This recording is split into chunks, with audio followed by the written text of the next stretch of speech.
नमस्कार मित्रों, स्वागत है आपका आपके अपने चैनल टेक्निकल योजना गुरु में। और आज हम बात करने वाले हैं प्रधानमंत्री किसान मानधन योजना के बारे में। इस योजना के माध्यम से जो भारत के किसान हैं, जो किसान सम्मान निधि योजना से लगभग 10 करोड़ किसान जोड़े गए हैं, तो उन किसानों को 3,000 रुपये पर मंथ के हिसाब से पेंशन प्रदान करना इस योजना का मुख्य उद्देश्य है।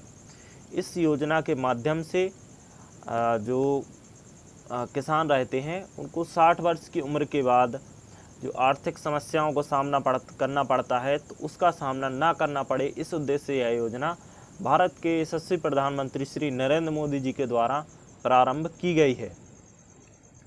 अब बात करते हैं कि इस योजना से जुड़ने के लिए आपकी क्या योग्यताएं हैं। तो अगर आप भारत के नागरिक हैं और किसान हैं या फिर किसान पुत्र हैं, तो आप इस योजना से जुड़ सकते हैं। इस योजना से जुड़ने के लिए आपके पास मोबाइल नंबर, मेल आईडी, एक बचत खाता और आधार कार्ड होना अनिवार्य है। यदि आपके पास और साथ में यदि आपके पास भूमि है पिता के नाम पर या स्वयं के नाम पर, तो आप इसके लिए आवेदन कर सकते हैं। इसके लिए आवेदन करने के बाद करने के लिए आपको अपने नज़दीकी CSC सेंटर पर जाना होगा। वहाँ पर जाकर आपका आवेदन किया जाएगा।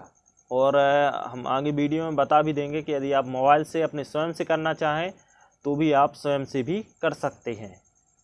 इसके लिए सिंपली आपको PM किसान की वेबसाइट पर जाना है और वहाँ पर PM किसान मानधन योजना के नाम से एक कॉलम होगा, उस पर आपको क्लिक करना है। वहाँ से आप डायरेक्ट आपका अपने मोबाइल नंबर के थ्रू लॉगिन करके इस फॉर्म को फिलअप कर सकते हैं। और पेंशन नंबर, जो प्रान नंबर जनरेट हो सकता है, उसे आपको सेव करके रख लेना है और वो कहीं से भी आप प्रिंट करवा के वो अपने पास रख लें। इस प्रकार से इस योजना से जुड़ सकते हैं। अब बात करते हैं कि आप इस योजना से जुड़ने के लिए आपको कितना अमाउंट जमा करना पड़ेगा, मंथली, क्वार्टरली या हाफ ईयरली।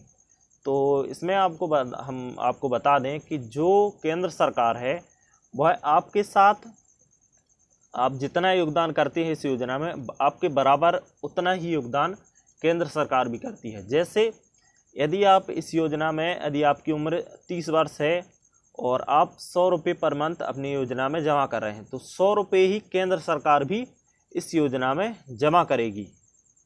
तो इस प्रकार से यह अमाउंट 200 रुपये बनता है, तो वह आपके पेंशन अमाउंट में जमा होता रहेगा अकाउंट में। और जब आप 60 के होंगे तब आपको यह पेंशन प्राप्त होने लगेगी।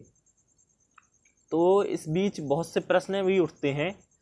तो एक प्रश्न सामान्य तौर पर उठता है कि यदि हम मान के चलिए कि हमने 5 साल चलाया इस योजना को और हमें ज़रूरत पड़ गई कि अब हमें पैसों की ज़रूरत है और हम इससे बाहर आना चाहें, तो आप इससे बाहर भी आ सकते हैं। इसके लिए आपको अपने बैंक जाना है। अब बैंक या फिर आप CSC सेंटर पर भी जा सकते हैं या फिर LIC ऑफिस जाना पड़ेगा, क्योंकि यह योजना है वो LIC के द्वारा संचालित की जा रही है।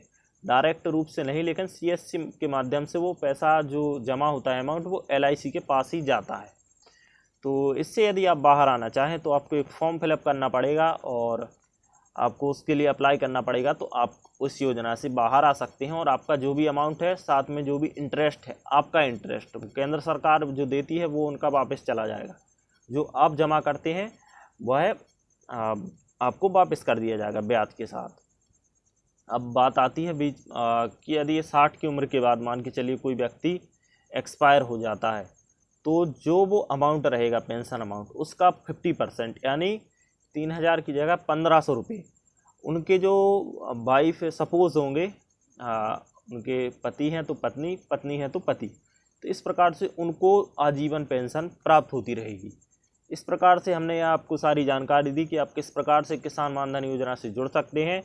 और इस योजना से जुड़कर आप 60 वर्ष की आयु के बाद जब हम कोई काम नहीं कर पाते हैं और हमारे सामने आर्थिक समस्याएं रहती हैं, दवा को भी पैसे चाहिए पड़ते हैं, तो मैं किसानों से विशेष आग्रह करूंगा कि आप इस योजना से जुड़िए, जिससे कि आपको आर्थिक समस्याओं का सामना ना करना पड़े। तो आशा करता हूं दोस्तों आपको हमारा यह वीडियो पसंद आया होगा।